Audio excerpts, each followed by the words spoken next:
Hi மக்களே, வாங்க சத்தான வெந்தயக்கீரை கடையில் செய்யலாம். 2 பெரிய வெங்காயம், 10 பல் பூண்டு, 1 தக்காளி, 3 பச்சை மிளகாய், 1 காய்ந்த மிளகாய், தேவையான அளவு உப்பையும் சேர்த்து எல்லாவற்றையும் சேர்த்து நன்றாக வதக்கிக்கோங்க.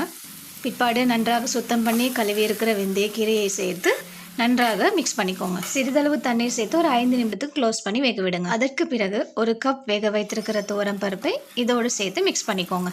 1 நிமிஷத்துக்கு பிறகு ஸ்டவ் ஆஃப் பண்ணிவிடுங்க. ஒரு 5 நிமிடத்துக்கு பிற்பாடு சூடை தனியை விட்டு பிற்பாடு ஒரு மிக்ஸி ஜாரில் போட்டு நன்றாக பேஸ்ட் பண்ணி எடுத்துக்கோங்க.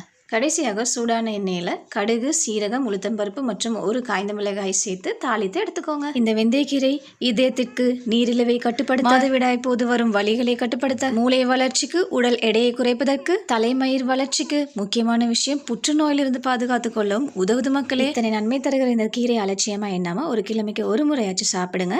நலன் பெறுங்க. சப்ஸ்கிரைப் பண்ணுங்க. நன்றி, வணக்கம்.